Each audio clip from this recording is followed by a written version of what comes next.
With that, I want to officially kick us off here for our presentation and just tell you a little bit about some of the presenters you'll be hearing from today. I'm going to introduce just a few, and then you'll hear about a few more of them in just maybe an hour or so. First, I'd like to welcome Samantha Flory. Samantha has over 20 years of experience in family support and program development. She has developed and delivered specialized training and provided technical assistance to family strengthening networks and organizations across the country. Prior to joining Friends, Samantha was the director of training for the National Family Support Network.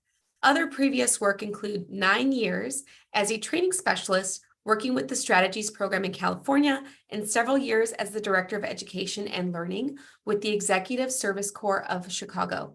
Samantha has a bachelor's degree in sociology from the University of Wisconsin-Eau Claire and a master's degree in marriage and family therapy from the University of San Diego. So welcome, Samantha. We also have Samantha's colleague, Cynthia. Cynthia Smith has over 12 years of experience working on issues related to children, youth, and families at the school, community, and state levels. Prior to joining Friends, Cynthia held positions at the Indiana Department of Child Services, including as the CB CAP lead. Cynthia has a Doctor of Philosophy in Experimental Psychology with a specialization in Developmental Psychology. She has extensive knowledge in local and statewide networking and program development and in implementation. Cynthia has experience in working with local, state, and federal governments, university-level teaching, and outcome evaluation. I also want to introduce the third speaker you'll be hearing from today, which is Hillary Conrad. Hillary is the Bureau Chief within the Office of Child Abuse Prevention, OCAP, of California Department of Social Services. Hillary joined the department in 2015 as an analyst working in Prevention Network Development Unit.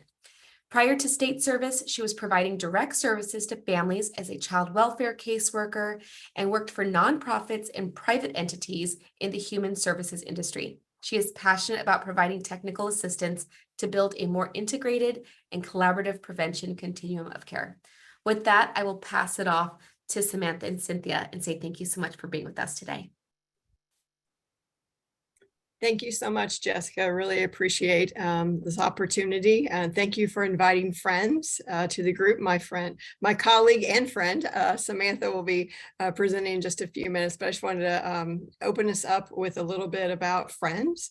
Friends is the National Center for Community-Based Child Abuse Prevention. It's funded by the Administration on Children, Youth, and Families through the Children's Bureau. It promotes the purposes of the Community-Based Child Abuse Prevention Program. So you may be thinking, well, what exactly does Friends National Center do? Well, we provide training and technical assistance to lead agencies intended to build their capacity to meet the requirements of Title II of the Child Abuse Prevention and Treatment Act. And so Friends is just an acronym for Family Resource Information, Education, and Network Development Services. So you may be thinking, why exactly are we here today? Well, I just want to kind of put the context of the protective factor survey within the context of evaluation. So we evaluate because we have an obligation. Anytime we receive funding through the federal government or even through the state government, it's important to be responsible and evaluate whether or not the services that we are providing are effective. But again, this is just a quick reminder that it's always important to think about evaluation, not just in light of the fact that it's an obligation through federal funding, but it's also an opportunity for us to learn if our services result in the positive changes that they're designed to achieve. As public taxpayers, all of us would appreciate that our money is going to good causes and is resulting in good outcomes. We also want to make sure that what we're doing is actually working and identify some of the areas that doesn't work. And so we're going to articulate today how the protective factor survey may be able to help you do that. We also want to make sure that we are evaluating, because it's an opportunity for us as program providers to really think about how to improve services for the families that we serve. So again, we utilize data from the protective factor survey, for example, to help in that continuous quality improvement. And we also like to be able to use evaluation as the ability to tell our story and advocate for our programs. And that may mean even receiving additional funding too. So to put it in the context of California, and again, we really appreciate the opportunity to present today. As you think about as a local Title IV-E agency, and you've opted into the Families First Prevention Services Program, you're required to submit a comprehensive prevention plan, the CPP. The components in your CPP will include primary, secondary, and tertiary prevention and intervention strategies, but it's also the ability to make sure that what you are providing to families is providing that safe, stable, and nurturing environment, and that those services need to be evaluated. So again, it is an obligation, but it's really an opportunity to help you continue to improve services as you're serving families. Now, many of you may have participated in the Friends training on logic models and some of the small workshops we did. And so just as a friendly reminder, when you're thinking about your logic model, remember there's always that, that need to identify your measurement tools within your logic model. So again, as you recall from the Friends logic model, we have three structures or three components that are really focused on kind of this ability around measurement tools. So you start off with your outcome. You develop select indicators revolving around those outcomes. And then within, from those indicators, you want to identify what your measurements, how you're going to measure those indicators to identify whether or not you've actually achieved your outcomes. So when we think about measurement tools, you may be thinking, well, aren't all measurement tools just survey instruments similar to the protective factors? They aren't. There's multiple opportunities or multiple ways that you can measure outcomes and indicators. But for today, what we're going to do is we're going to highlight the protective factors survey too. So here's just an example of an outcome that a program may have that serves first-time parents that are trying, that the program is designed to improve the nurturing of their children. And so what we find is that, the indicator is that parent improves on nurturing attachment subscale. So we want to find a measurement of that ability or ability to show the outcome. And so our measurement is going to be the protective factor survey too. Again, we're not articulating that this is the only measurement, but we're arguing for today anyways, that we want to present to you how the protective factor survey might be a tool that you want to consider in your evaluation plan to identify whether or not you're achieving the outcomes of your prevention plan or prevention programs. So with that, I'm going to turn it over to my colleague, Samantha, who will tell you a little bit more about the protective factor survey. And I'll come back and tell you a little bit more later about how you can utilize those data around the protective factor survey. Samantha? Thank you, Cynthia. Thank you for setting the tone, giving us a little bit of frame of evaluation and of the protective factor survey. We are really excited to spend some time with you today to tell you about the protective factor survey. There are a couple different versions available. And so we're going to explain each of those for you. We're going to give a background and an overview of the tool. And for about the first hour or so, Cynthia and I will do that. And just want to let you know, you saw on one of the intro slides that was shared that we do have an additional training coming up on April 6th, where we will really get into the survey more of how you use it with the family. Today is really more about just deciding if you want to use this survey and how you can use them and what that looks like. And I do want to mention too, we will be going into some of the rollout of what California looks like, but I want to acknowledge, I know we have people from other states with us today. And this protective factor survey is available for everyone to use. We'll be sharing how to find it up on the Friends website. It is free to use. And it is for everybody. So even as we get more into California specific, please know if you're from outside of California or not part of the California rollout, that you are welcome to use this, and this may be a great option for your programs as well. And so keep that in mind as you think about your work with families.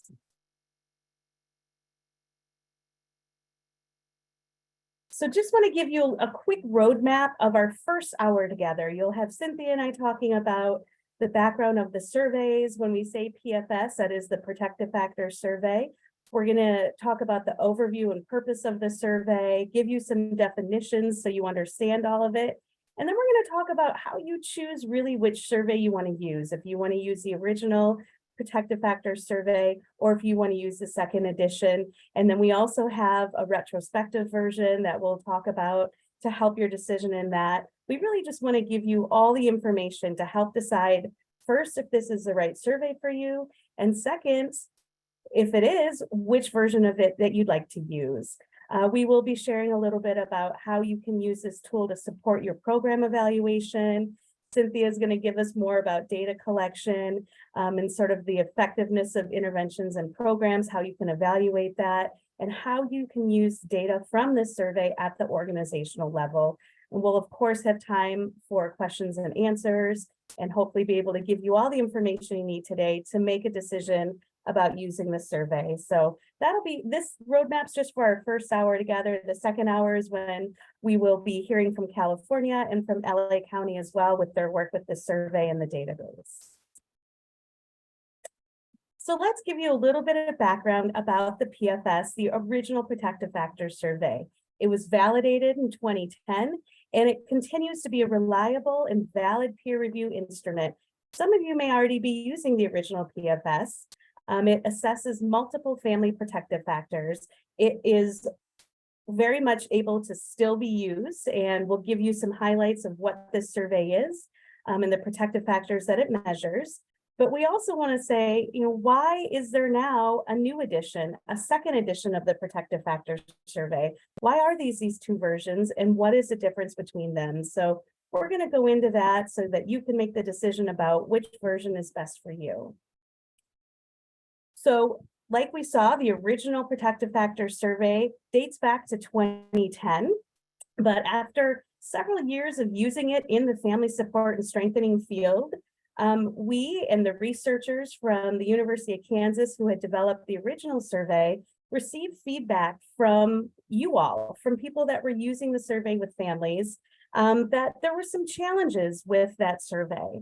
And so to address the challenges, we decided to revise the instrument, listening to the feedback from the field and from everyone who is using the survey with families.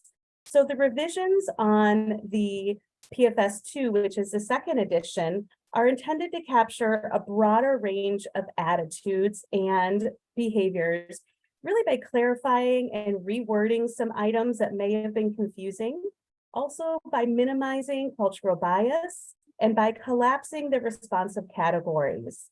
And in addition, when the PFS2 was created, in addition to the traditional pre and post version, there's also a retrospective version, which we'll be going into a little bit more to tell you what that means. Now, one of the biggest changes in the revision of the protective factors survey was made to the concrete support subscale. We're going to talk about that and what that looks like. Some of the language on the original subscale had been confusing, and so that was updated.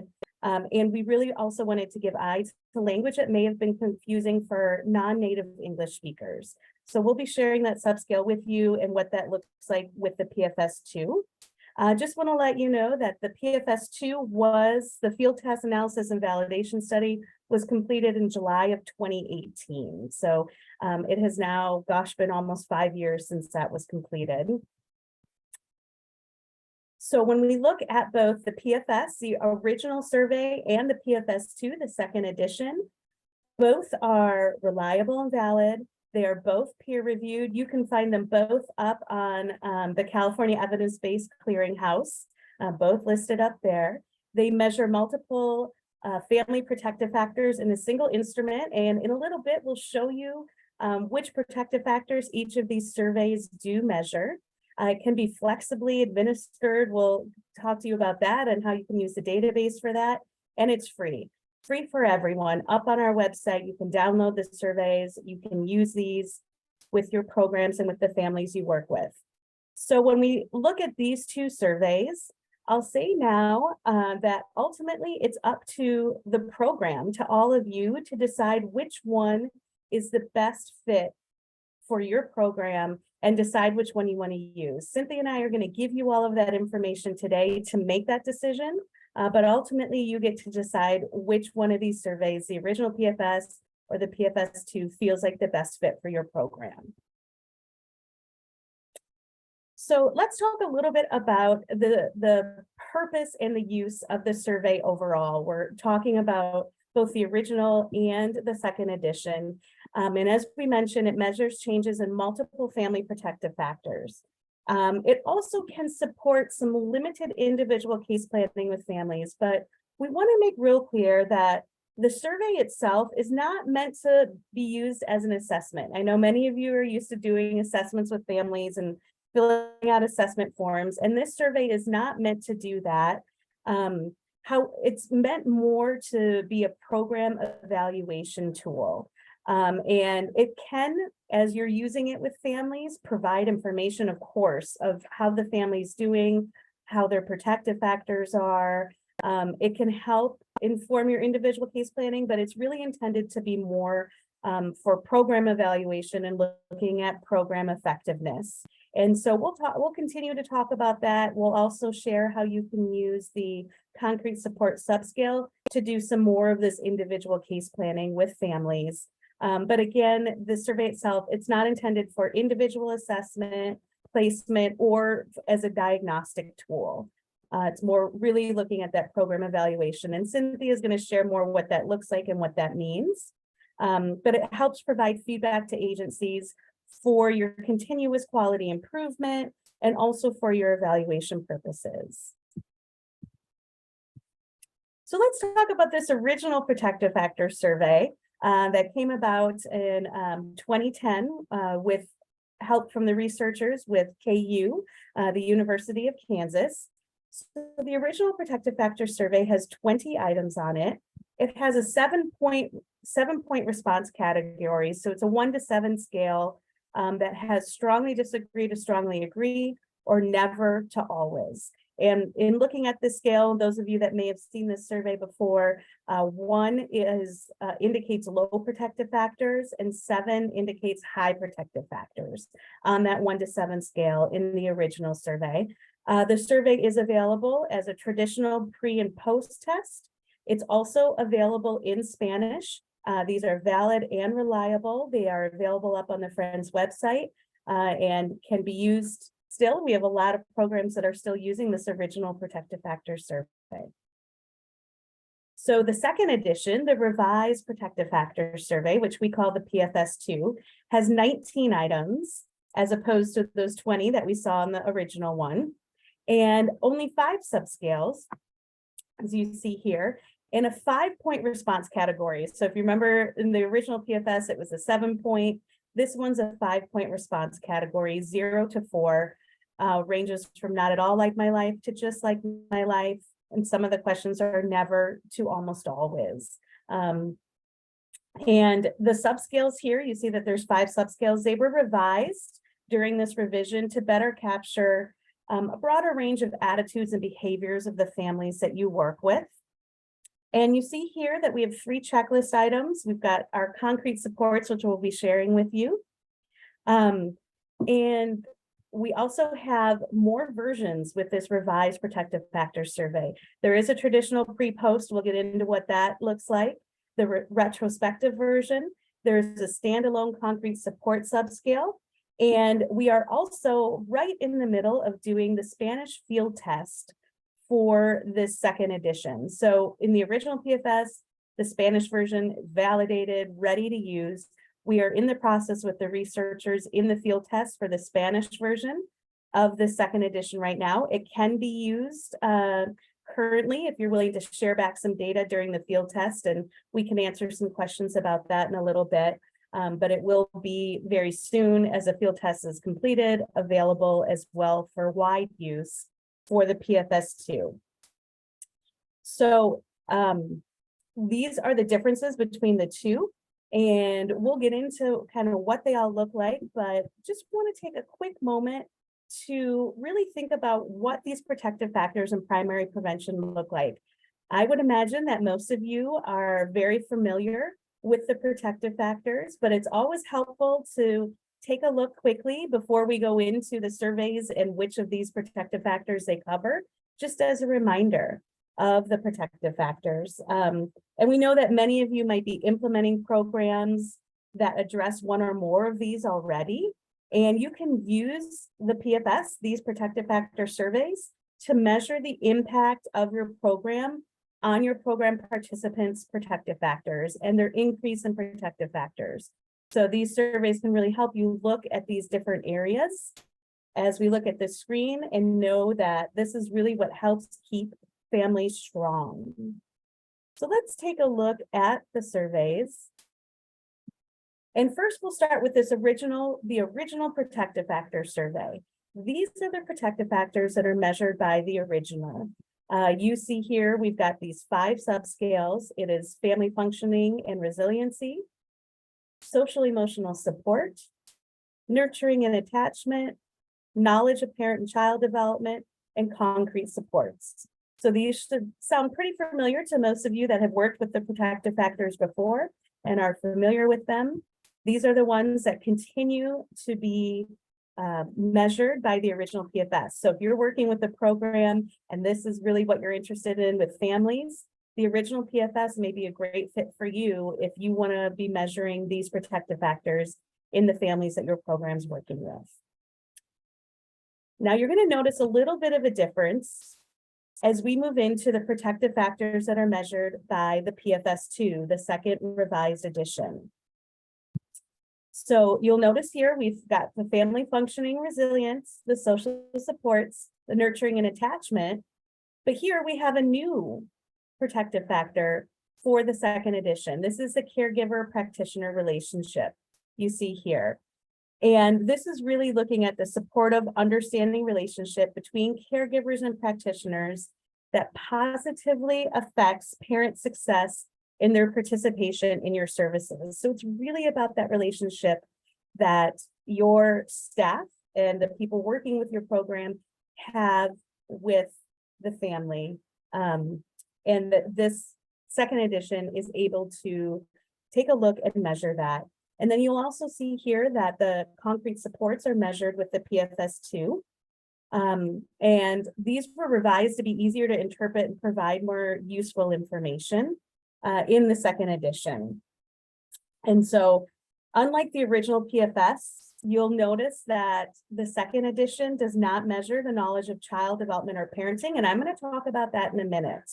But I also want to note that depending on your program, you may not place importance on all of these protective factors, or maybe only a couple of these that you all may be interested in. I know a lot of programs right now are looking at families' concrete supports as really important.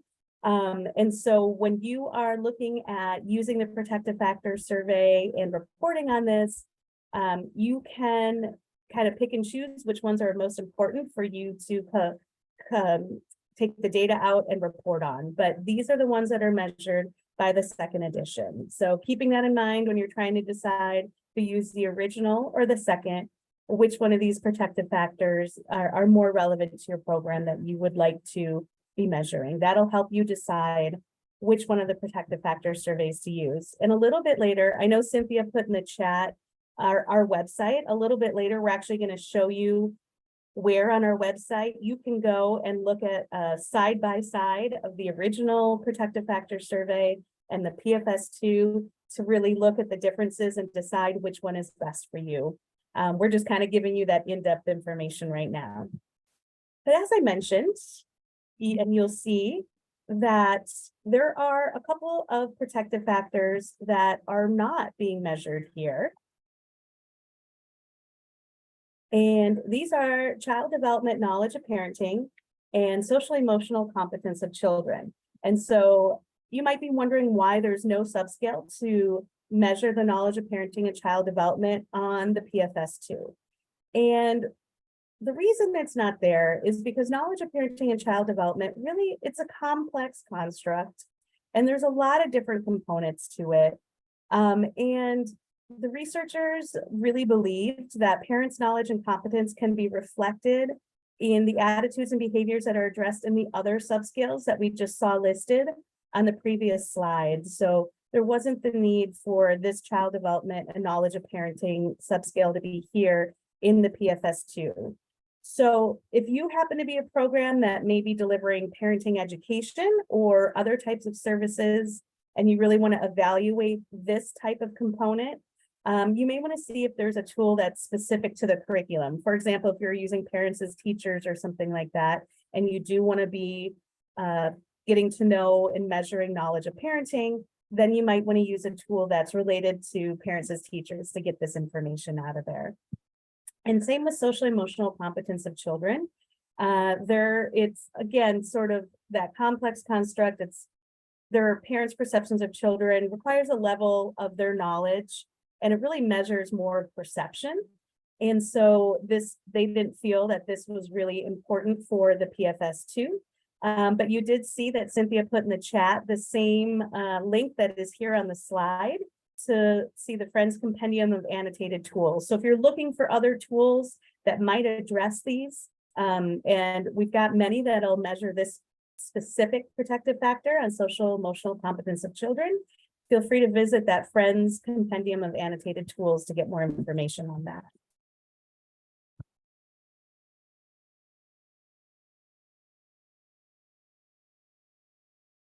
So we've been mentioning the retrospective and the traditional PFS2 and talking about that, because if you should decide to use the PFS2, you've got another decision to make. You need to decide if you would rather use the retrospective or the traditional PFS2. And so this might be a decision that you allow individual programs to use. You might do a larger organizational decision, but we want to give you the information to help you decide what would be better for the programs that you're working with. So for those of you that may not be familiar, let's talk about what retrospective means. First of all, retrospective survey really allows for reflection, for families to think back on themselves and on the services that they've received. So when you administer a retrospective survey, you administer it once at the end of survey delivery. It's when you would normally give a post-test to a family and sort of be doing the end of service paperwork with them. And in a retrospective survey, participants are asked to think back and answer what they felt or experienced before they started the program. So this is that retrospective kind of reflection piece. So it'll say, when you came to this program, what did this look like? And then they're also going to answer based on what they feel or experience now after completing the program. And that's kind of where the post-test comes in. But they do this all at once on the same survey. So if you are administering the retrospective survey with the family, it actually will have 38 items. If you remember, I said that the PFS2 has 19 items. Well, the retrospective is going to have 38 because it's going to ask the before and the after for each item. And this is a really nice tool to use. It's very compact and all in one for families. I do want to make a special note, and this is something that we'll get into a little bit more during the April 6th training when we talk about how to actually use this survey with families. But I do want to note this here, because this is an important piece for you to think about as you think about the families and the amount of time that you provide services. But in order to administer the retrospective and really the post-test too for this protective factor survey, participants must have received a minimum of 12 hours of services. So if you have somebody that comes in and you meet with them once, you're not going to want to give them the retrospective survey. You really want to have at least 12 hours of services, whether that's 12 hours of them participating in a class with you, 12 hours of home visiting, case management, whatever that looks like. If you have less than 12 hours, you really won't see statistically significant change in the data that you're collecting. So that's why we do say 12 hours. And again, we're really going to dive deeper into that in our next training, but it's important to know to use that in order to have that statistic, that change that you want to see when it comes to collecting your data. Let's skip the slide there. So why would you want to choose to administer retrospectively? And one thing I'll tell you is we are seeing a lot across the country with programs that are just now starting to use the protective factor survey too and bring it into a program, that many of them are using the retrospective. They just find that it's easier for their program. We definitely still have programs using the pre and post too, but the retrospective, a lot of folks have found to work very well for them. And really, it allows for matched data sets. It yields 100% match between pre and post tests. We know that sometimes participants drop off from programs, so collecting a post test can be hard. You may have a pre-test if you're doing a pre and a post test with a family. You may have a pre-test from them, but then you don't see them again to get a post test. Well, that doesn't happen with the retrospective because you're only administering it one time. And so you have that 100% match. It also reduces a burden on participant and staff time. You aren't having your participants complete the pre-test when they first come in. So you're saving yourself and the families you work with that time at the beginning. They're only doing it one time at the end, retrospectively. It also allows the staff the opportunity to develop rapport and trust with participants. So instead of having a participant that comes in and you've just met them as they're walking in your door and you're handing them a survey to fill out, when you do the retrospective, you've had at least those 12 hours, oftentimes a lot more time with the family. You have more rapport and more trust. And so when you're asking them to fill out a tool, they're willing to answer honestly and give that information. Now, the retrospective may be administered at any time during services. If you are seeing a family for long-term, some of you may have participants that you see for years. You can decide to administer this at certain time intervals during your services with them. And again, that's something I'll get into a little bit further on April 6th when we talk about using this survey with families. But do want to let you know right now that this is an option for those of you that are working with families over a long period of time. One last thing about administering a retrospective survey, it also reduces the likelihood of response shift bias, where participants' knowledge change through the course of survey delivery may result in overrating at pretest. So you have families that come in, they may want to, if you're administering a pretest with them right when you meet them, they may want to look good or they may not be so sure about how to answer a survey. And so they may overrate themselves at the beginning. And then when they do a post test and really understand it and have rapport with you, their ratings may be lower. And that doesn't reflect well when you're talking about program evaluation. So the retrospective eliminates that issue as well. So it really allows for those honest responses to happen with the family.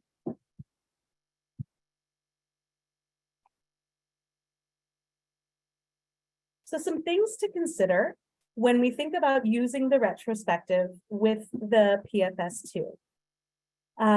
The ability to recall feelings or experiences for a family prior to services may be influenced by the length of services. So that's why I mentioned if you happen to be seeing families for a long period of time, you can do this retrospective over time with them at certain intervals to be capturing that. So 2-3 years down the road, you don't give them the first retrospective and ask them to think back to 2 years. They may not be able to do that. So you can collect that information over time. But the longer they're receiving services with you, it may be a little harder for them to recall how they felt before they started receiving your service. The retrospective is also subject to social desirability bias. So participants may rate themselves more highly at post-test because they really want to show that they've had positive change as a result of their services. They want to show that you as their provider has done good things for them and that your services were effective. And so that is one thing to consider when we look at this. And with the retrospective, because you're only giving it one time at post-test, that means the concrete supports are only measured at post-test. And so there may be low likelihood these responses will change with shorter term service deliveries. So we know that many folks right now and many programs are really looking at families' concrete supports. That's something that's really come up over the last couple of years.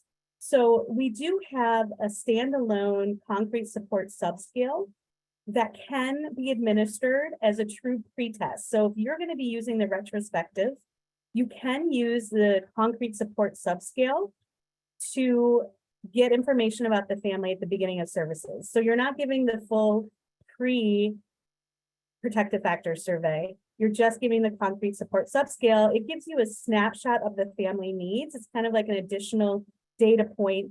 It's just giving you a snapshot about their concrete supports. So you can use that standalone instrument at the beginning to give you some information if you're just going to be doing the retrospective at the end. And I know Cynthia's been putting our website up in the chat box. So you can download the concrete support subscale and all of these surveys up on our website at any time. So we talked about the retrospective. Let's talk about a traditional pre and post test. And I'm sure many of you are familiar with these. This is when you give the survey when a family first comes in, and then you give it again when they leave. So it's administered twice at the start and end of service delivery.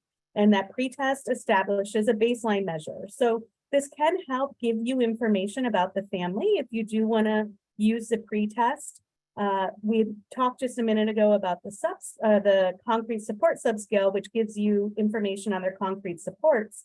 However, if you do the full PFS pretest, you're getting a baseline of all the different protective factors on the family. And then the post-test measures are participant changes in protective factors. So you'll compare the pre to the post, and you'll see if there have been changes in their protective factors and what that looks like. Now, same as the retrospective, you can administer a post-test during service provision, especially if you're seeing those longer-term families, to determine participants' service needs or adjust services as necessary. Because we know that things change over time as you're seeing a family. So you can use the post-test at intervals with the families that you're working with in order to gather information and determine what their service delivery needs are. But again, you really do want to have at least 12 hours of service with them to really get that statistically significant data to help you see a change in the family with their protective factors. So some points to consider if you want to use the pre and post. And we may have people here on this call today that are already using it. And just want to give you some things to think about. The pre-post may be better suited for longer term programs to allow ongoing data collection as new participants begin receiving services. So if you are seeing families over a long period of time, you use a traditional, so you do the pre when they first come in, and then you can do the post at intervals to collect that data. So if you're trying to decide if you want to use the PFS, and you're trying to decide which version, if you are seeing longer term programs or doing long-term home visiting or case management, something like that, the traditional pre-post PFS2 may be the best option for you. Keeping in mind, it does require additional staff time. So you want to ensure that you have sufficient time for participants to complete this and that your staff does as well. So if you have participants coming in and you have an intake process that your staff is doing, ensuring if you're going to be using the pretest, that time is built in to do the PFS2 pretest is important. You know, you don't want to add it on to what you're already doing without adding on additional time for participants to do that. So making sure both your staff and your participants have sufficient time. Another point to consider is a possible ceiling effect. And I mentioned this earlier, participants rating themselves highly at the beginning of services, leaving really little to no room for improvement at the end of services. So when they take that pre-test, they mark themselves as doing well everywhere, and there really is no room to grow if you're just looking at the data from that. So that can happen when you're doing a pre-test with them. And just another thing to note, you really do want to do the pre and post test as close to the start of services as possible. So when you're doing all of that other intake work, you don't want to wait a couple of sessions down to do that, but do it at the beginning with everything else. So I've given you a lot of information about both of the surveys, including the protective factors in both of them and what the different versions look like. And you're probably thinking about, okay, what is the best version for you? So it really, one of the biggest things is going to come down to what protective factors you want to measure. I showed you those screens with with what each one does. And I know Cynthia has dropped into the website where you can go look and compare them both. But if some of those are more important to you to measure, that'll help you determine which one of these you want to use. Important to note that both of them are valid and reliable. There's not one that's better than the other. Both have Spanish versions available. Now, a reminder that the PFS2, the Spanish version, is still in field testing. It can be used, but it is still in the field test version. And the PFS2 may have a little less cultural bias than the original PFS. Excuse me, but this will really give you an idea of deciding which one is best for you.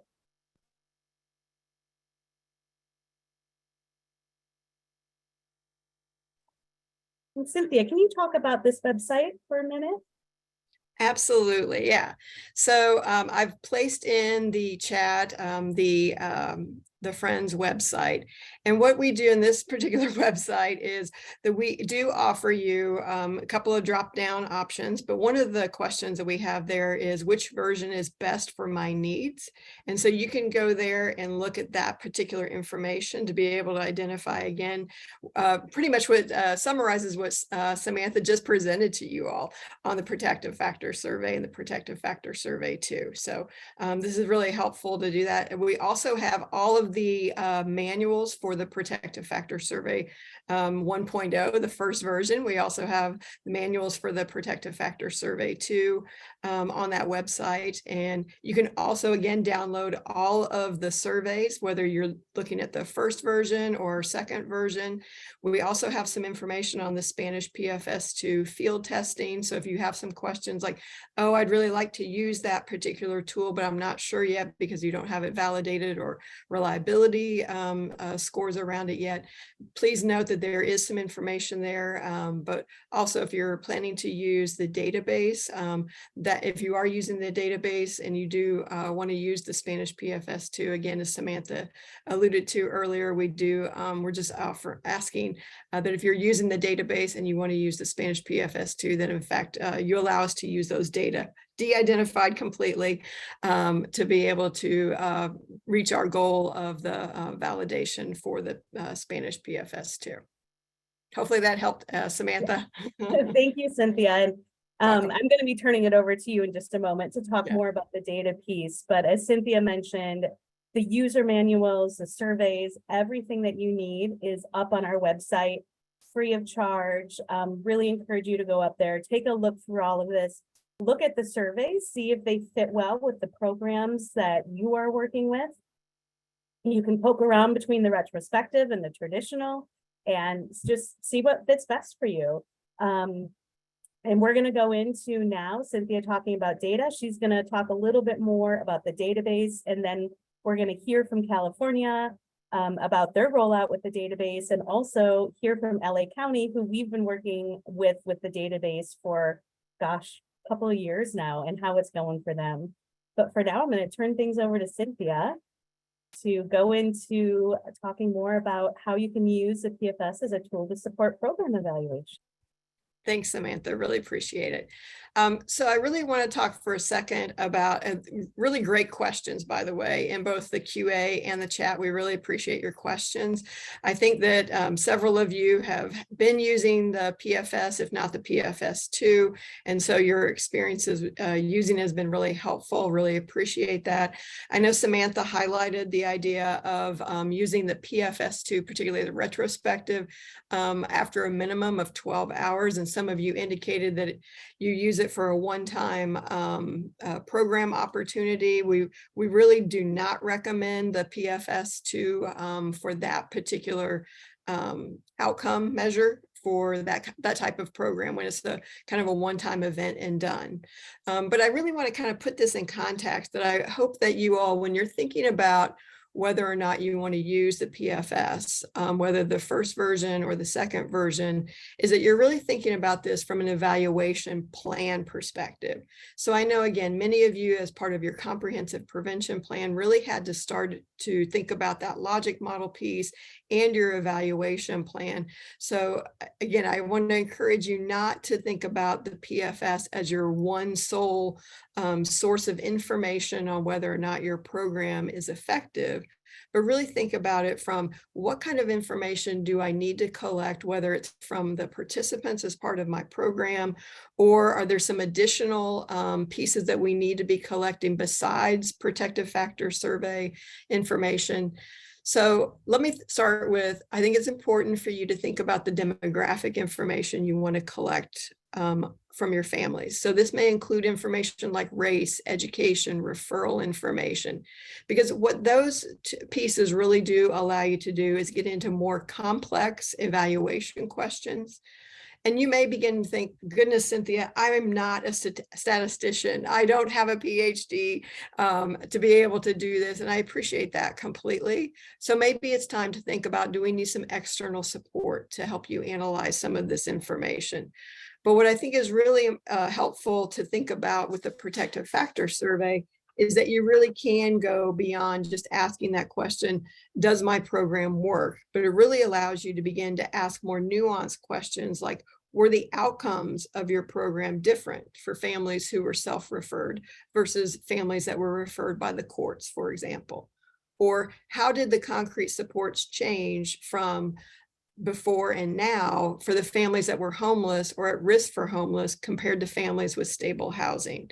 So again, many of your questions that you've been asking in the chat or in the Q&A really do offer this more kind of nuanced version of how can we get at more complex questions around our evaluation. And I think that you'll find that the PFS and the PFS2 can help you get there. So with the next slide, I just want to briefly show you an example of this. So here's an example of matched pre and post concrete support subscale.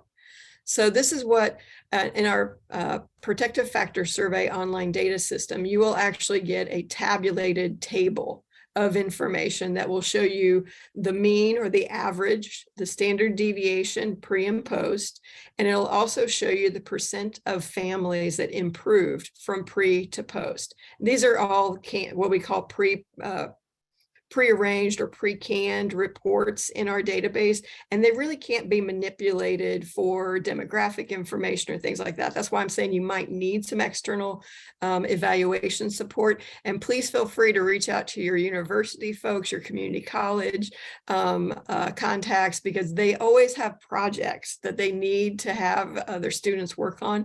And your evaluation may be an opportunity for them to use that kind of thing. So feel free to use external. But here's an example. So you have the group aggregate scores. Whoops, sorry, go back for Samantha. Thank you. So your pre and post.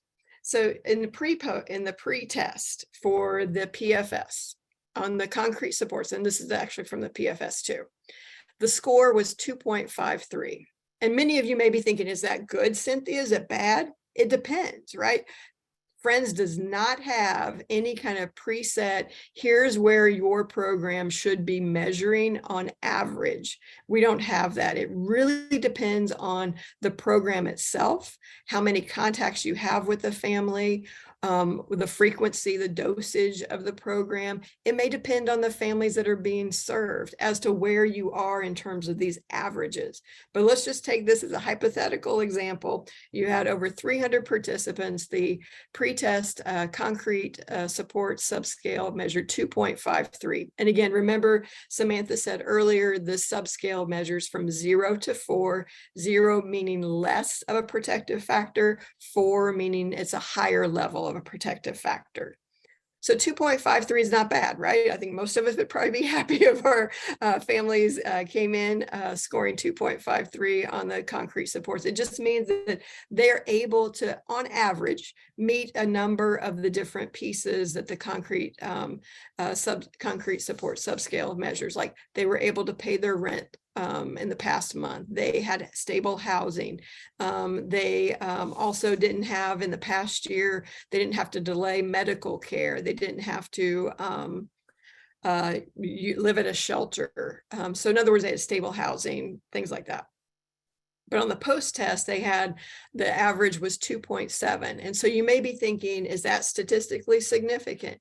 Again, this is where it's really helpful to kind of have that external support that could do that t-testing for you. I don't want to turn this into a really bad intro to stats training for you, but as we might recall from our intro to stats course in college, this would be an opportunity for a t-test. Again, remember the PFS online data system gives you your means and your standard deviation, and from that you can actually calculate a t-score.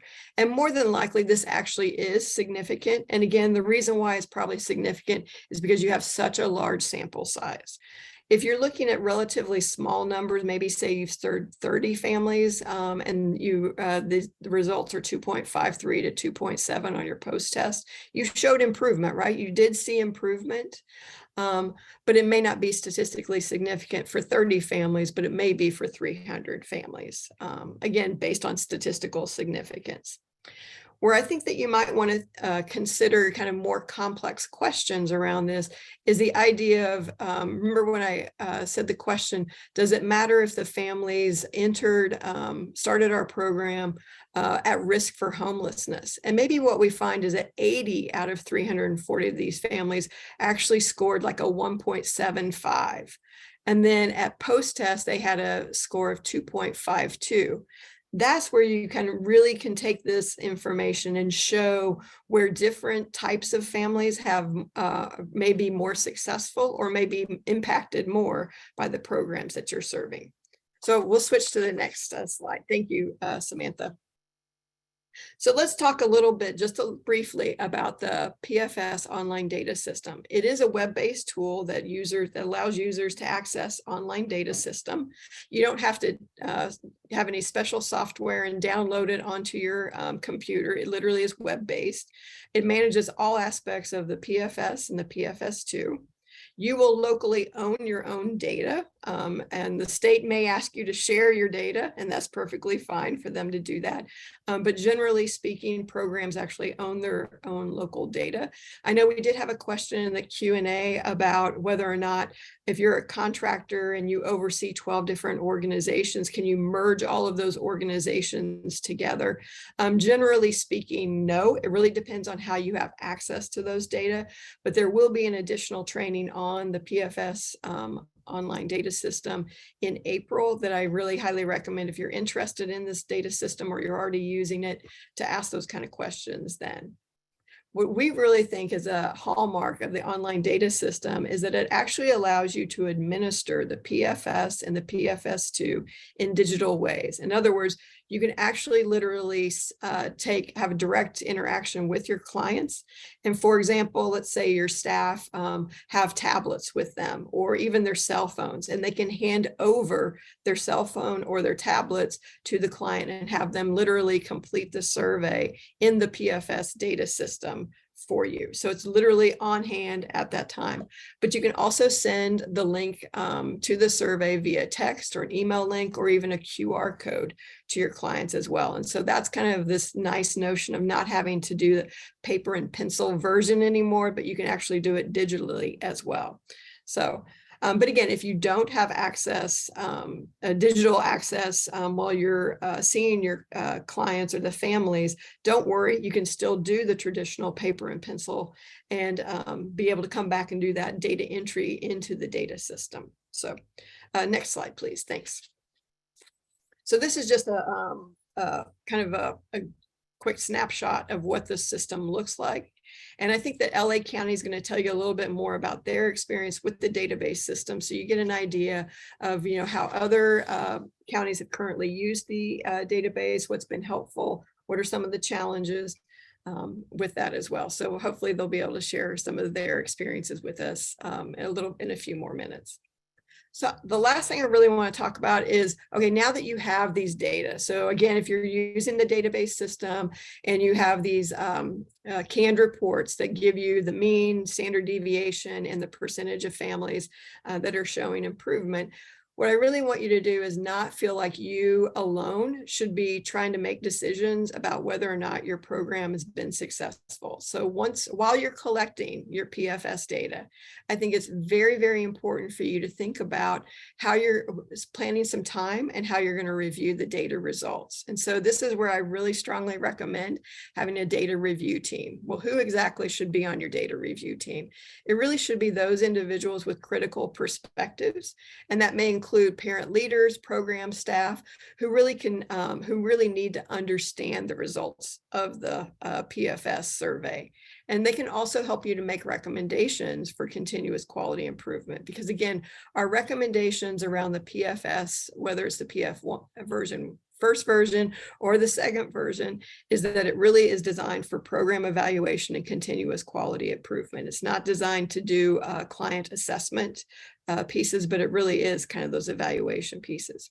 We also recommend that you review your data soon after administering, because what many of our programs find, whether they're using the canned reports out of the database system, or if they've generated all of the literally every response from their surveys, and you can download that out of the system, is that what they begin to find is that there's some data entry errors, or you may find that some families are responding to some questions more than others. You may have missing data that are really helpful for you to begin to think about changes to how you're administering the survey and or some of the program services that you're engaging with too. And I saw that many of you in the chat indicated, oh, we've been using the PFS too.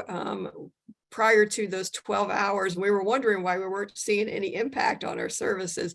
This is, again, one of those opportunities to think about how can we use the results to help improve our services, not necessarily improving the services, but actually the administration of the PFS too.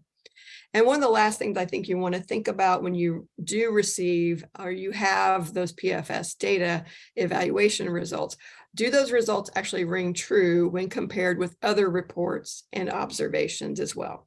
And so for the last slide, how can you use these data? Well, again, if you have your data review team, it's important to ask, what are the implications for the program based on the results? What should be done to address the results of the PFS subscale data? So for example, if you were part of a data review team and you received that information on the concrete supports and you saw there were slight increases in concrete supports, and you're maybe thinking, oh, that's great, but if your program doesn't address concrete supports, how are we having an impact on that? That might be a better question to be asking too.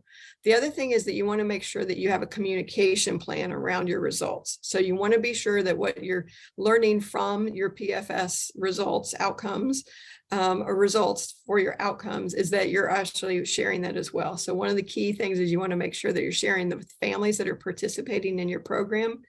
And you also want to make sure that you're sharing the information with the community, your staff, your funders, and even the OCAP staff too.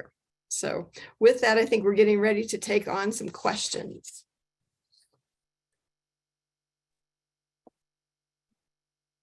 Thank you, Cynthia. You're welcome. And I'm gonna look back through here at some of the questions that we had, and I know you may have addressed some of them as well. I did try to, yeah. Yeah. Were you able to, I think it sounds like you were able to kind of address any type of evaluation you recommend for those one-time interventions? I don't necessarily have a specific tool for folks that are those one-time interventions. I think that might be an opportunity to, again, go back and look at our compendium of measurement tools, because it really depends on what exactly your program is trying to measure. Maybe you're not even looking at protective factors, because I think it would be really hard to make a change with protective factors with a one-time program or one-time event where you're contacting. But there might be some other measurement tools within that compendium that you might want to look up. And I would, again, really articulate that you want to look at a specific topic that your program is trying to address for a tool. Because again, we wouldn't recommend the PFS for that though. Hopefully that's helpful. And if not, feel free to reach out and I'll try to see if I can find some things for you in the next hour. Thanks, Cynthia. And just a quick question about the concrete support subscale. Yeah. Doing it twice or just retrospectively? Does it need to be done twice, or can it be done retrospectively as just a one-time intervention? So if it's a one-time event with someone, then you probably don't want to use the PFS2 retrospective, right? Or even the PFS. Well, they're talking about the concrete support subscale, sorry. Oh, okay. Okay. So I thought you addressed this early, but if not, and again, if they have a different question, feel free to put it back into the chat or into the Q&A. I could try to answer it that way. Generally speaking, Friends does not have a specific requirement or suggestion. If it's helpful to use the concrete supports for any kind of case planning or family support plans that you have, then please feel free to use the concrete supports subscale alone at the very beginning of services. If you don't necessarily need it for that, there really isn't any reason to do that. It's easy. Yeah. I think I'll just leave it there. I don't want to confuse it any more than it already is. That's all right. And I think I see Jennifer may want to contribute to that too. Okay. Or maybe not. No, I'm just marking that you're covering it in the live questions. Oh, perfect. Thank you. Okay, that's what that means. All right, Cynthia. Can you share a little more about, and I had mentioned this earlier, I can too, but if you want to share first, how some of the other questions in the PFS2 capture that knowledge of parenting and child development and social emotional competence, since those aren't specifically addressed in the PFS2? So yeah, we actually do not measure those. So one of the things that you might look at from a knowledge or even the social emotional competence, we know that there is some research to suggest that social emotional competence is enhanced in young children by the nurturing and attachment that they have early on. But we really do not measure those concepts in the PFS2.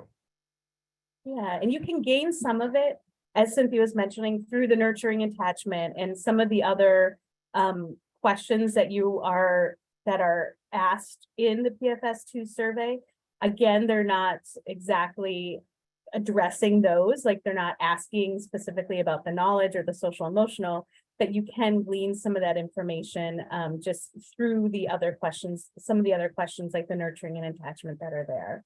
But they really are not reliable, valid measures of knowledge of child development. They are not reliable, valid measures of social emotional competence. So yeah, if that's really what you want to measure, then look at the PFS1. How's that sound? Exactly what I was going to say. That this comes into what I was talking about earlier. It depends what protective factors you want to measure. Yeah. If those are really important to your program, then you're going to want to use the original version of the PFS so that you can capture those.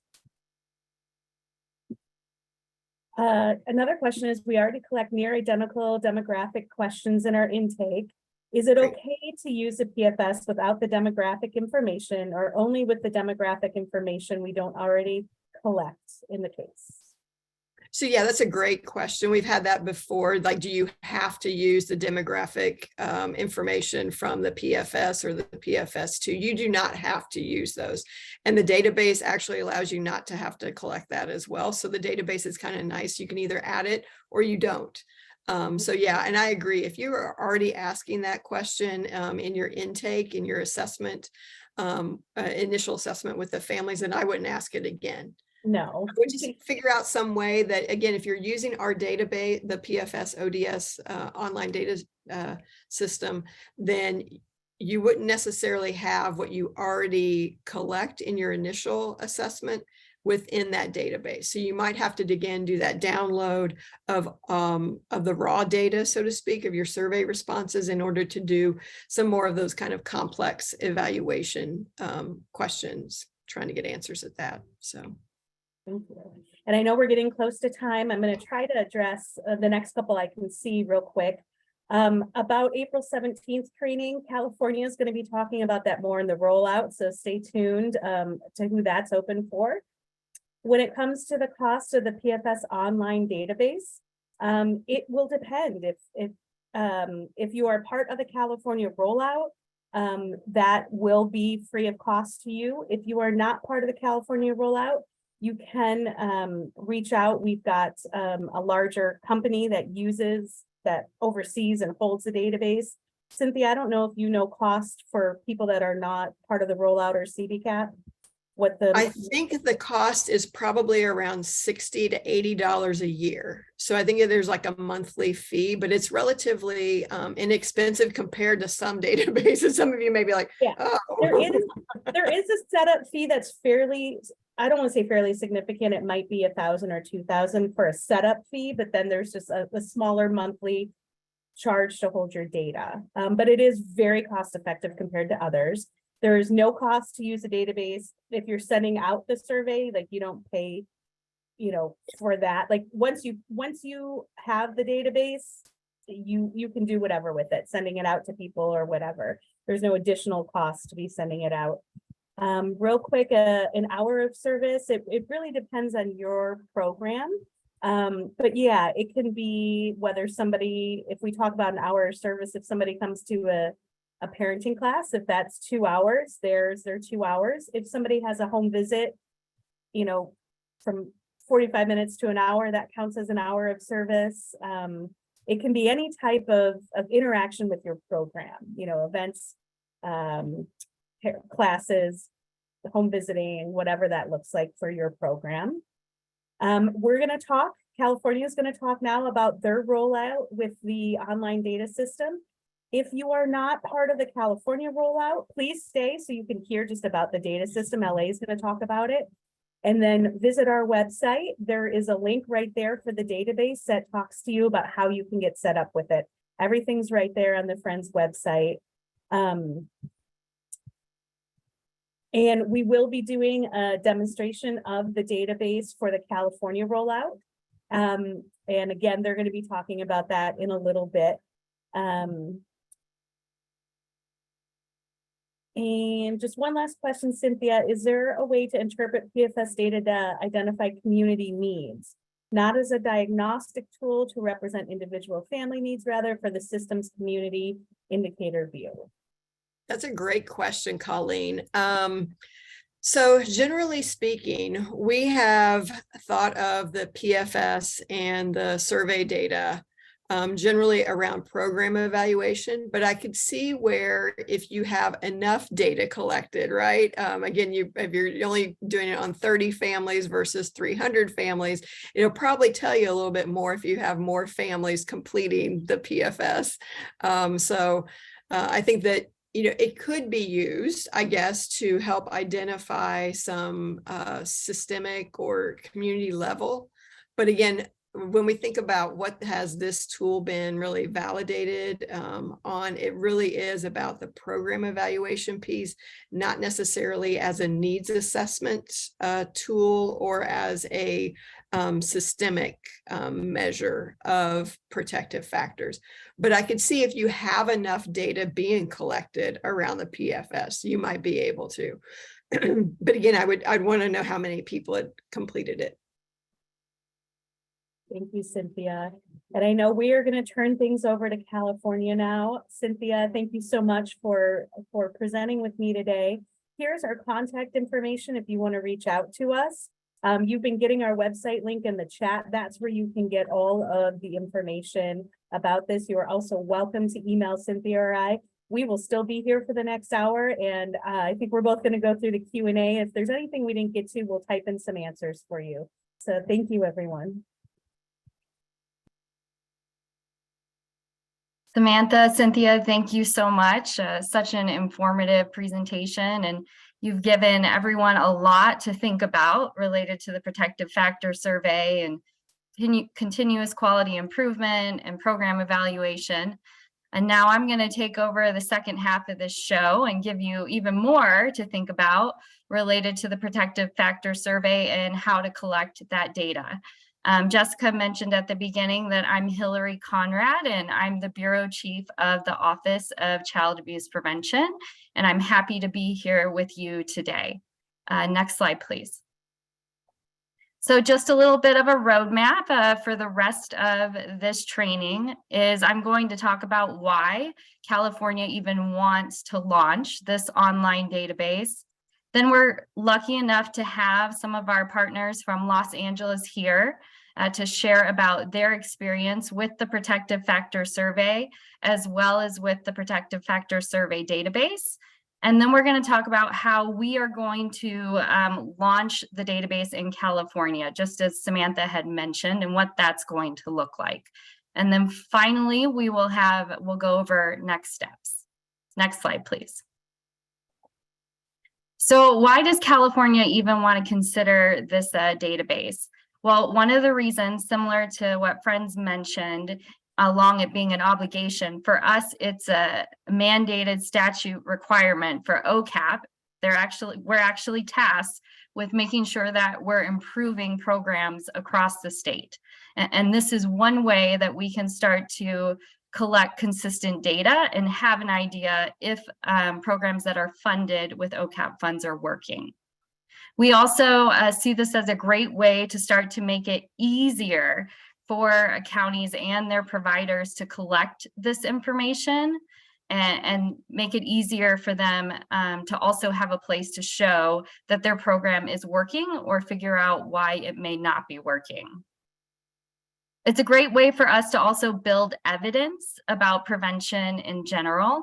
And the more that we can show that we can make impacts and that we can strengthen families, the more likely that we'll be able to see more funding coming down the road related to prevention. And finally, we really want to launch this database as a way for counties and providers to collect information and really come up with their own continuous quality improvement process. I'm going to go ahead and just shift over to a fireside chat with Los Angeles County. We are very excited, as I mentioned earlier, to have them here with us today. They are the one county that we have worked with thus far in order to launch the database. So they have that experience and thoughts and perspective about how it's been going, not only with the database, but also with administering the Protective Factor Survey. So I just want to go ahead and welcome Marcella and Anthony to this conversation. And I will go ahead by just starting it off with Marcella and Anthony introducing themselves, and I'll start with Marcella. Hi, good afternoon, everybody. So as Hillary mentioned, I'm Marcella Pizarro, and I work with LA County DCFS, and I've been doing child welfare since 2001. I've done the line work, TDM and CFT facilitation. I've worked with Parents in Partnership here, which is a parent peer support program. I've worked with our DCFS executive team, and now I'm here with Prevention and Aftercare, and I've been here since 2019. So the reason, I think what led me to this work, so back when I first started and I was doing line work and facilitation, I used to work with the P&A predecessor program. We called it the PIDP as part of our the points of engagement at that time. And I really liked that we were engaging the community to support families' well-being. And so here I am now. I made my way back to work with the community contractors that provide these great supports to families with the Prevention and Aftercare program. We are partially funded by OCAP and CBCAP funds. And the goal of our program is to improve the protective factors of families and to keep them from entering DCFS jurisdiction. And so my team and I, we monitor the community-based contracts. Thanks, Marcella. So happy to have you here today. Anthony, would you please introduce yourself?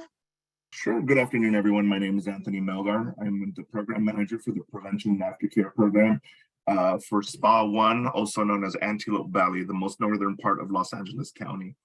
I've been doing this for quite a few years. I've been lucky enough to work with Marcella and her team for 5 years now, somewhere around there.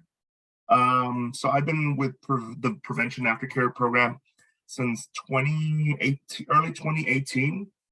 And then prior to that, I have worked in other prevention aftercare style programs, whether it be in education, healthcare, and others. So I've been working a lot in prevention-based programs for quite a bit now. So we manage community service programs here through Penny Lane.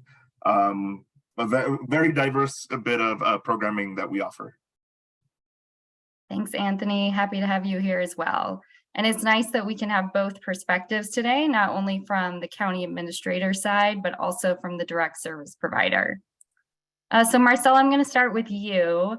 Why did LA choose to implement the Protective Factors Survey online database? And which programs did they decide to use the database for? All right, so first, let me give you a little background on the PFS in LA. So we started to use the PFS around 2018. In this case, the agencies administered surveys to families, and then they entered them into a SurveyMonkey link that only our DCFS research analysts had access to. And so the analysts would regularly send like data dumps to the agencies so they could do their analysis on it. But the agencies also wanted real-time access to their data. So a lot of the agencies were like double entering their data once into the SurveyMonkey link and another time into their own database so they could analyze and evaluate their own data. Back in 2019, CDDSS approached LA about piloting the PFS online database. And we were drawn in by the fact that both the agencies and DCFS could have real-time access to the data. And so just this fact alone was a really big win for the program because it eliminated double entries for a lot of the agencies, and we can, look at the data whenever we wanted. On top of that, the database, and you'll hear more about this later, but the database provides canned reports, and we saw the value in that anybody can pull and review the data, like Cynthia was mentioning, and earlier she was talking about the statistics and all that. We can pull it and look at it ourselves. I'm not a researcher and I can look at it. So I'd like to show you some screenshots of the database so I can show you what I'm referring to. So on the database, when you're logged in, there is a section in there that just nicely tells you all the reports you can pull from the database. So here we can see that we can pull summaries based on the participant data, and this is a lot of that demographics that we're collecting. We're also there's information on the children with those families. We can pull data on program data. We can pull the PFS subscales, which is probably what we're using the most in LA County. And you can also pull custom questions. Next slide, please. So this here is a screenshot of what you would see in the participant data. So you can see that it just, out of all the surveys that were entered, it kind of shows how many surveys we have, how many of these were completed in face-to-face. There's a lot more information you can see, but I just want to give you a quick screenshot, like it's all aggregated here for us. Next slide, please. Here's some more of that kind of information. It's all aggregated and it gives you percentages, which is nice too. Next slide.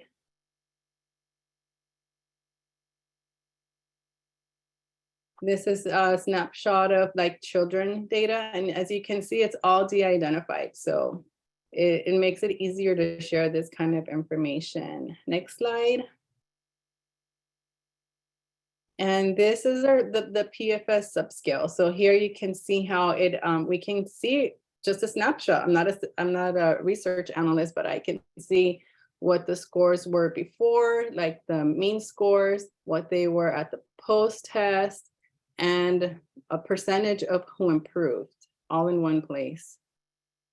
So I just wanted to give you that snapshot of these, what we can pull from there. And also we liked, what we liked too was that we can administer the surveys in many different ways. So as was mentioned earlier, you can do the traditional paper survey, the text, emails, QR codes. And compared to how we were analyzing the PFS data before with the SurveyMonkey link, we felt like using the database was really bringing us into the 21st century, and we're really excited to try it. So we use the PFS with all 10 of our P&A contracts, and our contractors are required, through their contract to enter the PFS data into the database. So that's worked into their contracts already. Marcella, thank you so much for sharing a snapshot of some of the information that can be gathered in the database. And I'm so glad to hear that it's been making the process of reporting and data collection and even analyzing the data easier for you. That's great news. Anthony, I'm just curious, what are some of the goals of your particular program, and which protective factors are you currently assessing for outcome measures for your program?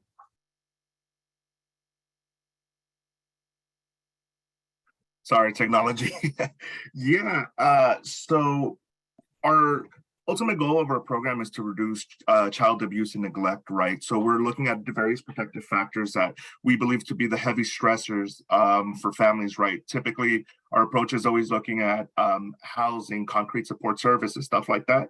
So that's always our initial take with families, because if there isn't a roof over their heads, that's going to be a massive stressor, right? And so we start off with concrete, and then we look at emotional development. Then we start progressing through the various protective factors.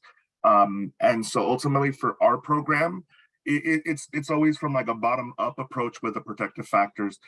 We definitely see that with families where like the housing is fine, food and shelter and everything is fine, then we're able to move on to the other protective factors, and we'll definitely see a development as they go through our programming. That's great. Thank you so much for sharing. Marcella, can you describe to us the process that LA used to implement the Protective Factor Survey online database, and how long did it take? Okay, so we implemented the use of the database in September of 2021, and we also transitioned to utilizing the PFS2 retrospective at the time. We decided to use that version because when we were doing data analysis before of the traditional pre and post, like it was mentioned earlier, it was hard for us to get the matched results that we were looking for. So in terms of the database, we decided to create each agency in the database ourselves, and we added all the questions to each agency so that we could have consistent surveys throughout the program. And we needed that in order to be able to do the data analysis. So our team, we developed like a Word template that we used to enter the same questions into the database for each of the contractors. And then once we set up the agencies, we added 1 or 2 agency staff online for each one. And then that gives them the ability to add whoever else they need to add to the database. So we didn't have to add everybody. We just added like 1 or 2 key staff. And then, so we completed the agency setups in August of 2021. And then around that same time, the agencies participated in a PFS database training. And a few weeks later, we implemented the switch from the SurveyMonkey entries into the PFS online database. So once we were ready to implement, the training and the agency setups were completed in about 3 to 4 weeks. Okay, that's pretty quick to get shifted to a whole new way of operating. So very impressive. Anthony, can you share a little bit about what it was like as a provider implementing the database? Sure.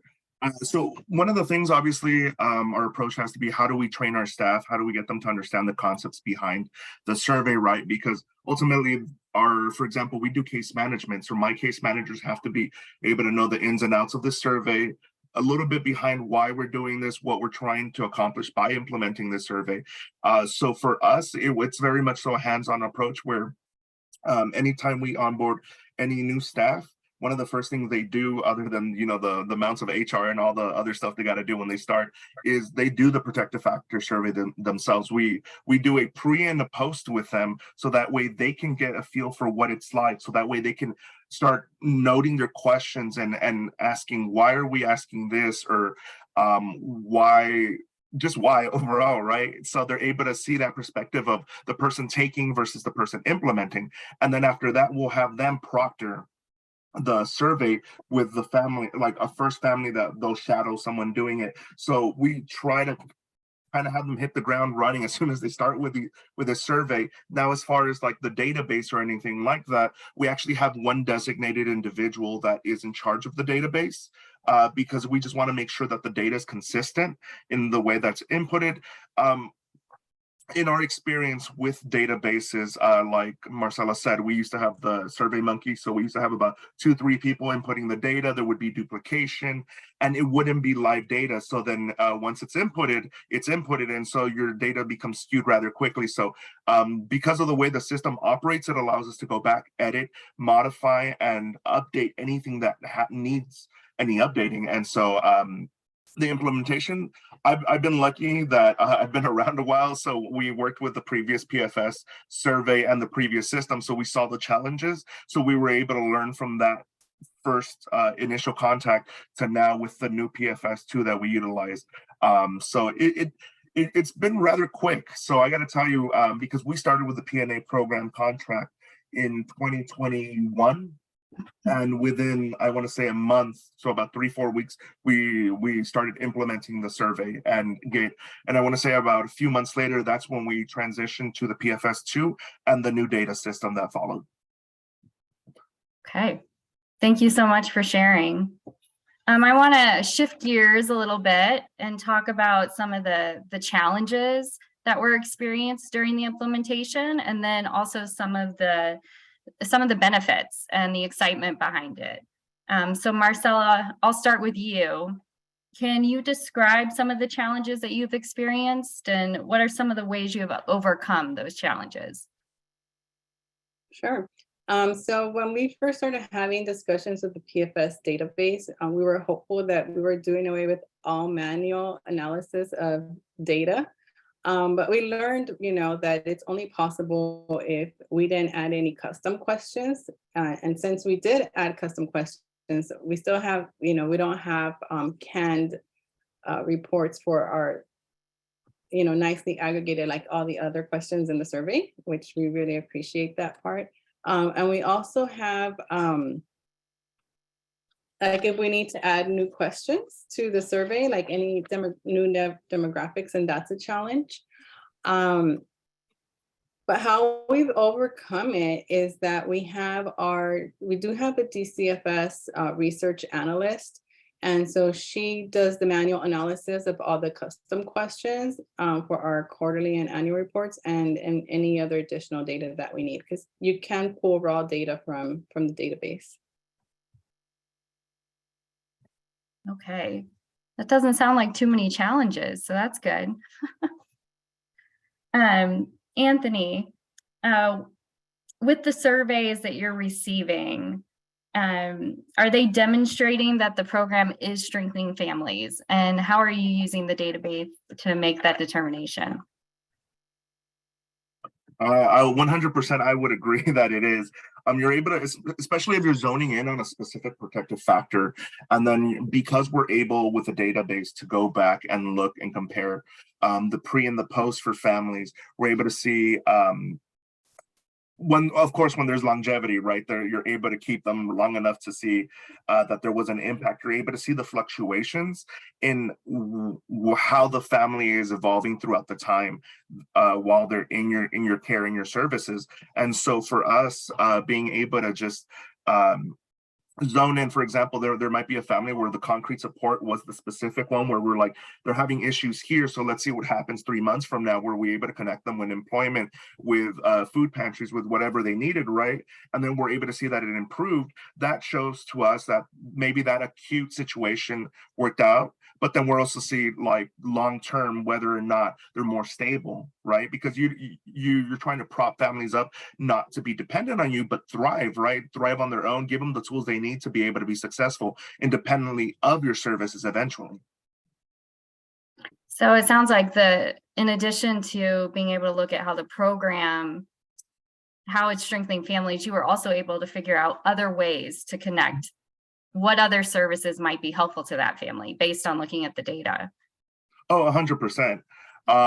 You're able to quickly cross-reference, right? Different things that are happening with the family because when you do a post, right, you do get to see, life happening because you see the fact that maybe the last time they took it, they were great on one protective factor and suddenly it's down and you're like, okay, well, what's happening, right? You're able to go back to the family and ask, what's happening? Is something going on, right? So it gives you a very clear snapshot that there are things happening to the family, right? As is life, right? But you're able to see and kind of zone in. And so that's really helpful for us with our case managers to be able to determine maybe we should be focusing on this family with this specific protective factor. Maybe we can ask questions that will lead us to maybe what's happening. So it helps us kind of zone in a little bit more on each family's needs and what's happening to them in the moment. Okay. So I just want to close it out with what has been the most beneficial part of using the PFS and the database. And I'll go ahead and start with Marcella. And then if you have any closing comments at all that you would like to share with the audience, that would be great as well. Okay, thank you. So as I mentioned earlier, like the most beneficial part is the fact that everyone has access to the data and they can either use the canned reports from the database or they can pull the raw data for different types of analysis. Like Anthony mentioned, we can make corrections to the entries now. So for example, we recently had pulled canned reports for one of our reports, and we saw that the children's ages were reported as a negative number. And when we did a deeper dive, we saw that there were some obvious typos in the data entry, but we were able to narrow it down to which agency it came from and which unique ID needed to be changed. And so it was easy to correct those. Another thing was that it's easy to add or remove who has access to the agency, and the agencies can do this themselves. We don't have to do it. And it's also easy to add, edit, or remove custom questions. So though we do have to be careful when we're editing or removing custom questions because we could lose the data that we've captured, if we edit it, but it's easy to do that.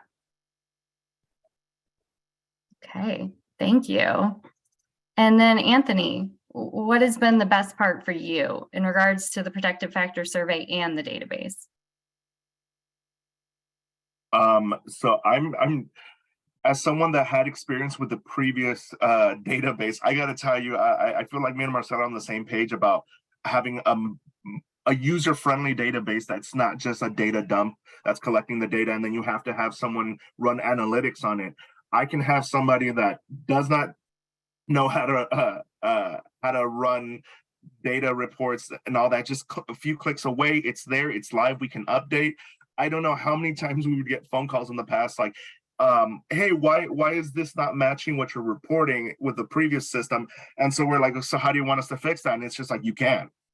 And so the system itself has just been great. It's phenomenal how easy, and the administrative tools are great too, because then we can decide, as you can imagine, with turnover rates with employees and stuff like that. Suddenly who you have assigned to the system, it's an easy change. It's no longer assigned to one individual, and then suddenly you got to figure out how to gain access and all that. So it's really great and user friendly. So I got to say that with the protective factor survey and the ability to run the reports with the surveys we're inputting live, it's just great.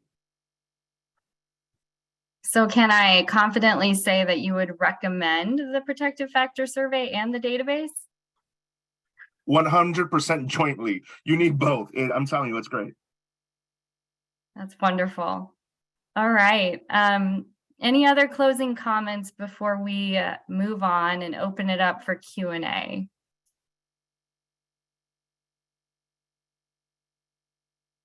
Okay. So before I go on and talk about the launch, we want to go ahead and open it up to everyone here to ask any questions of LA about their experience with the database and the protective factors survey.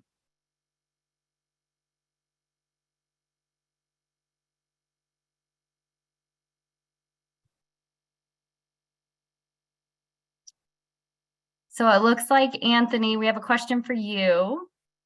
What is the frequency that you all would, what is the frequency that you would administer the protective factor survey to? So we follow the same protocol, the 12 hours. So typically, the way we measure it is families should be receiving a certain amount of service per contract monthly. And so our typical implementation is the 12 hours.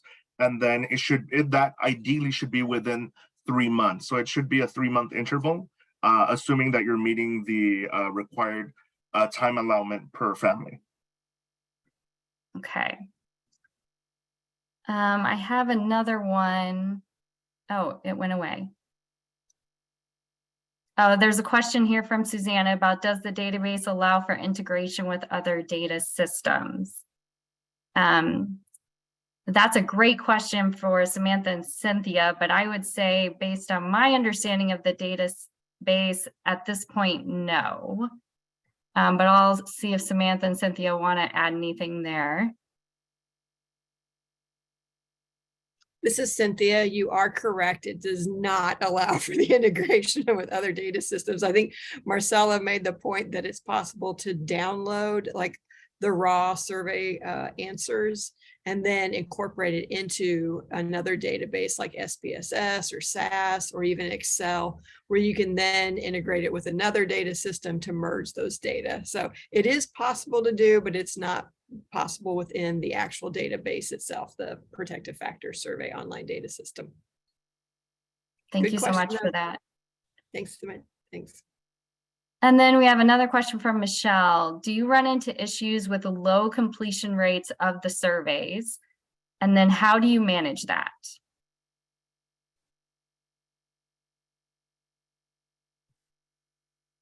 Anthony, is that like maybe a agency question?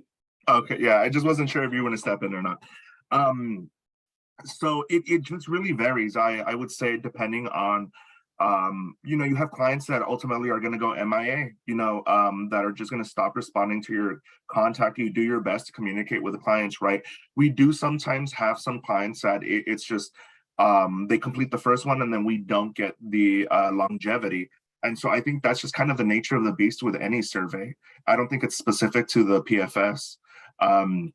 It's just we do our best to pair our survey with services that are being received already. So so for example, they come in to do their intake for case management, they'll do it as part of that. And then when we do a check-in, let's say 3 months from now, then at that check-in, we'll go ahead and also do the next survey. So it's not a standalone, and that has helped reduce the amount of times that families go, MIA and refuse to do the survey after that, right? So as long as it's paired with something else, you see a higher success rate of completion. Now, of course, there's going to be families that just don't want to do the survey and ultimately just, fall off.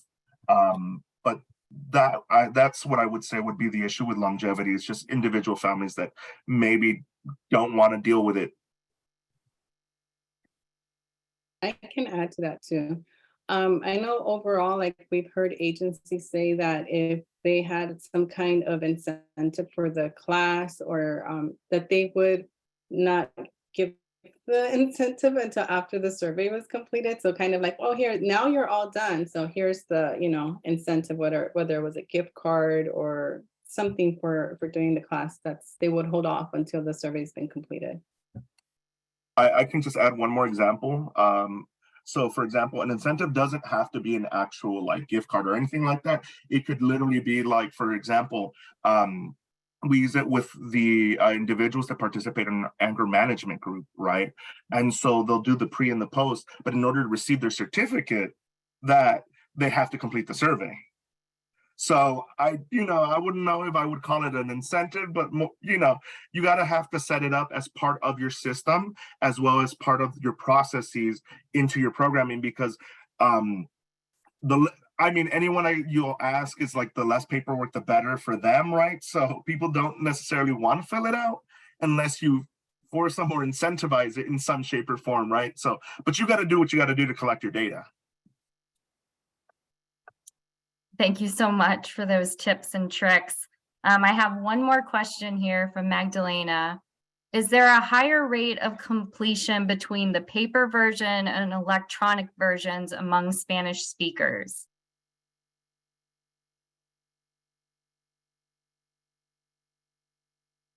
Oh, I don't know that I know that we've seen a pattern yet with that.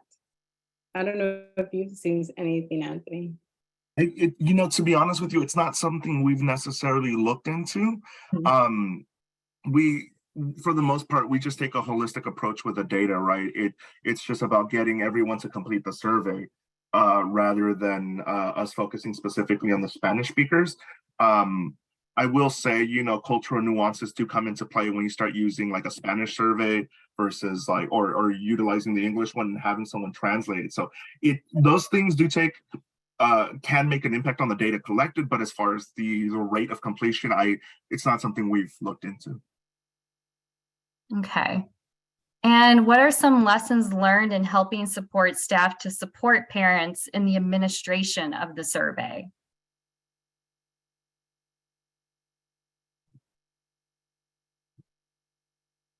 Ultimately patience. I think it just comes down to making sure that our especially like our case managers who implement this, right? We have to remind them, you've done this 20, 30 times. This family, it's their first time, right? Just because you might think something's very straightforward, that's not correct, right? Everyone's going to read something differently. It's part of the implementation process or the admin of the survey, right? It's just being patient, explaining things to families and making sure that you don't come off or are perceived as frustrated because it's taking 30, 40 minutes, an hour, right? It's about just getting it done, making sure the families feel that this is their time and you're working with them. So it's really about making the families comfortable overall, because some of these questions, ultimately, they might start asking themselves like, well, should I maybe not be truthful? So you have to make them as comfortable as possible while filling this out. Okay, well, I am getting time checked here, but I really want to thank Marcel and Anthony for joining us today and sharing their experience and their wisdom of implementing the protective factor survey and the database. We really appreciated all of you being our guinea pig for this implementation. So thank you once again. And I know it was quite a process, so it's nice to hear that it was officially launched and is being used, and it's making life a little bit easier for not only the county, but the providers as well. So thank you so much. Okay. Next slide. All right, so now I'm going to talk about how we are planning and envisioning rolling out the database across California. Ideally, we would love to have every single California county participating in the database and collecting the protective factors survey information so that we can look at how the state is doing as a whole. But I do want to mention that this is an ask and it's voluntary. It is not required. So it's just an option for all of you. Next slide, please. So the way that we're planning on rolling this out is going to be through cohorts. So we want to make sure that we're able to provide support and assistance with the launch and the rollout of the database in each county.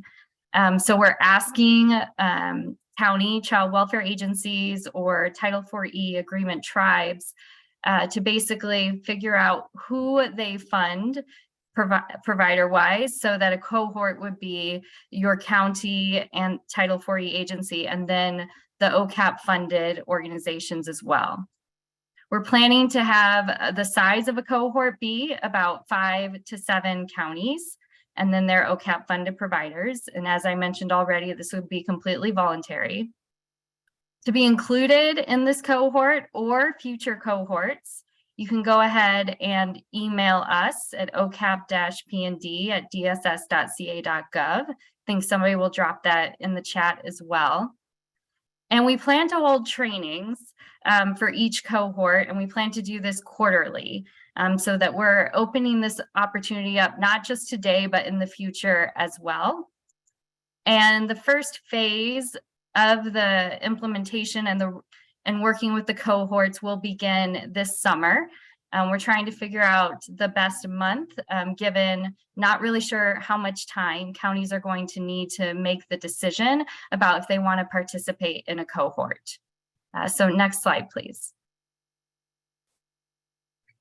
So the goal of each cohort is really that we want to make sure that you're supported and that you're familiar with the database and that you can use it easily to not only enter data, but also analyze the data as well.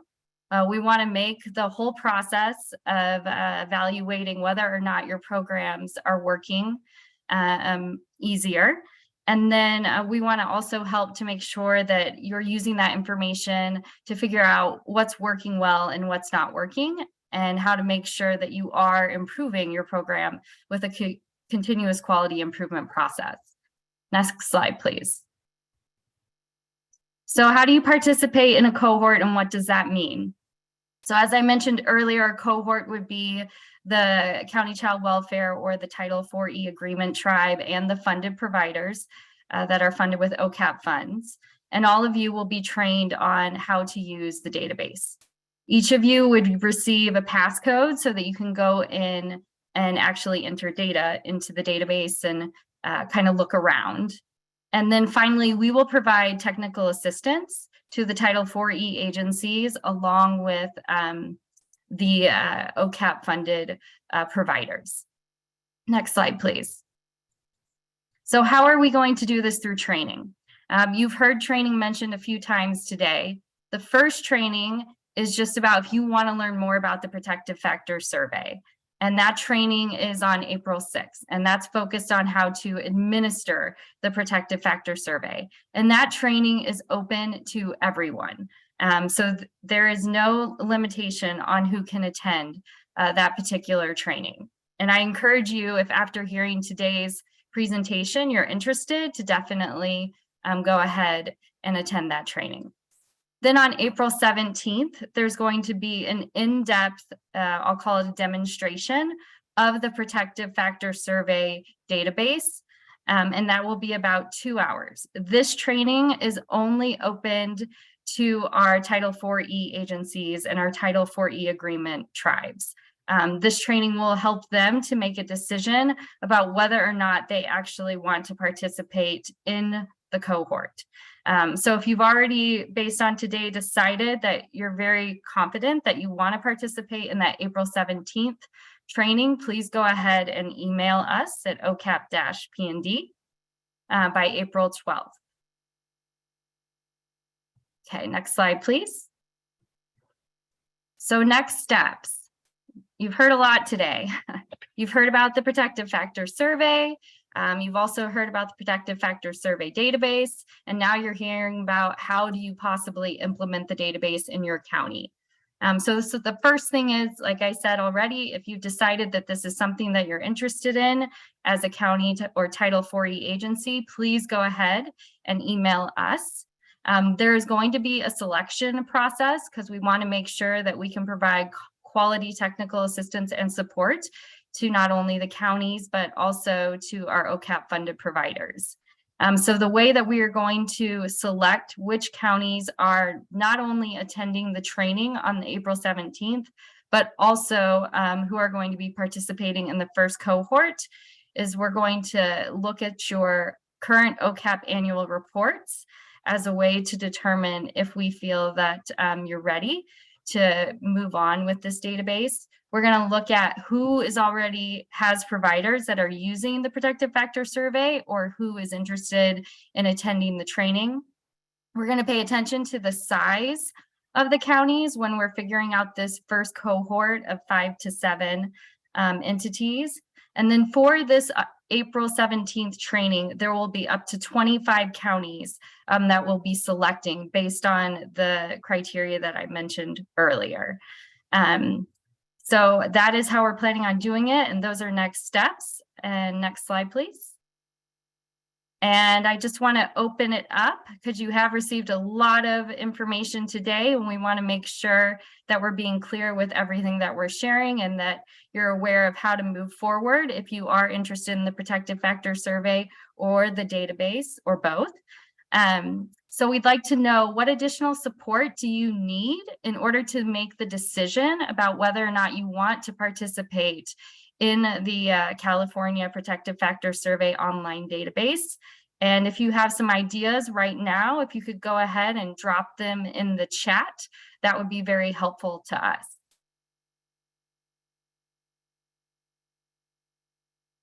And then I will also go ahead and open it to any other questions that anyone may have. Hillary, we've got a couple of questions in the Q&A pod if you want to take a look there.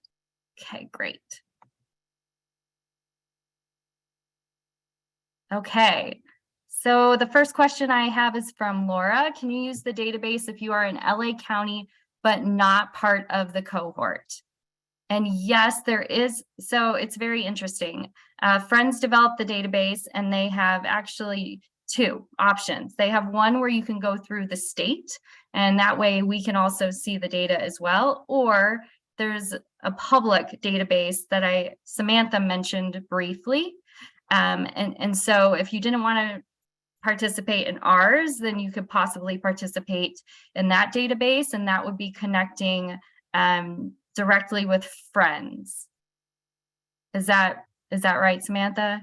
Yeah, and I had dropped that in the chat, or I guess answering one of the questions, but basically, if you are not part of the California rollout, you can purchase a database for your own use, or if you want to bring together a group of people similar to how the state is doing it, you certainly can use it on your own as well. There's a startup fee, and then there's a small fee for your monthly storage of the data. But as we mentioned, it's very cost effective. So if you are not part of this larger statewide California thing, there are still options to use it on your own. Go to our Friends Protective Factors website on there, and you can navigate right to the database. It'll give you all that information there. Thanks, Samantha. I have another question here from Robin, and she's asking for the April 17th training. Just read on my presentation that no OCAP funded providers. I can explain that a little bit. It is up to the counties to make the decision about whether or not they're going to participate in the California state database. So the first training that we'll be providing is on April 17th is only open to the counties and the Title IV-E agencies. If they then make the decision that they do want to participate and are selected to be in one of the cohorts, then there will be an additional training for the Protective Factor Survey database that will include the OCAP funded providers. Susanna asked, how can we identify the OCAP funded providers in our county? Okay, Susanna, I'm not sure. I'm going to assume that you're a community-based organization, maybe, and not sure if you're receiving OCAP funds. Some of the OCAP funds are CBCAP, PSSF, CAPIT, and oh, that's it. Just those three. So if you're not receiving any of those funds and you don't have a contract with the county, then you are not an OCAP funded provider. Hopefully that answers that question. Okay, I don't see any more questions in the Q&A. Are there any questions in the chat?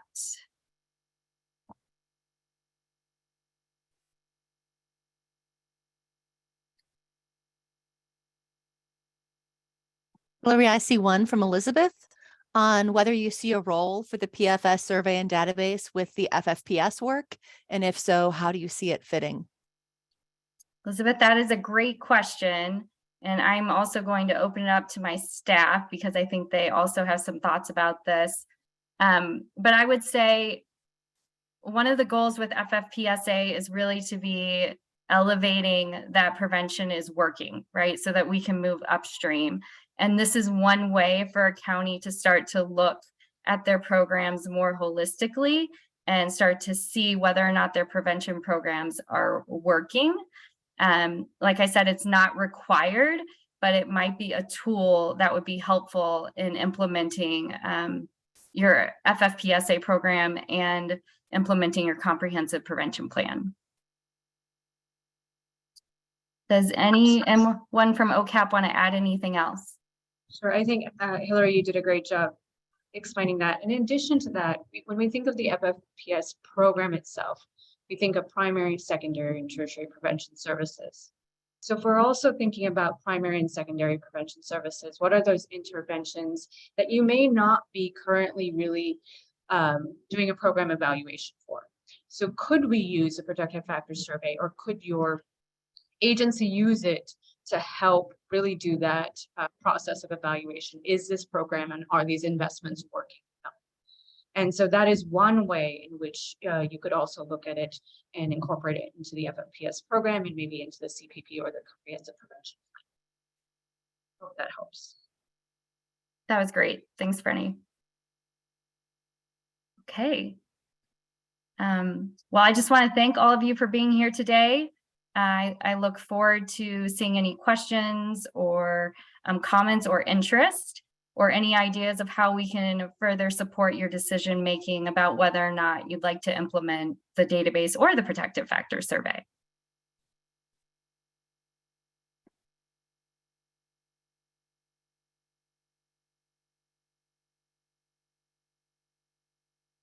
And I'm going to pass it over to Jeff.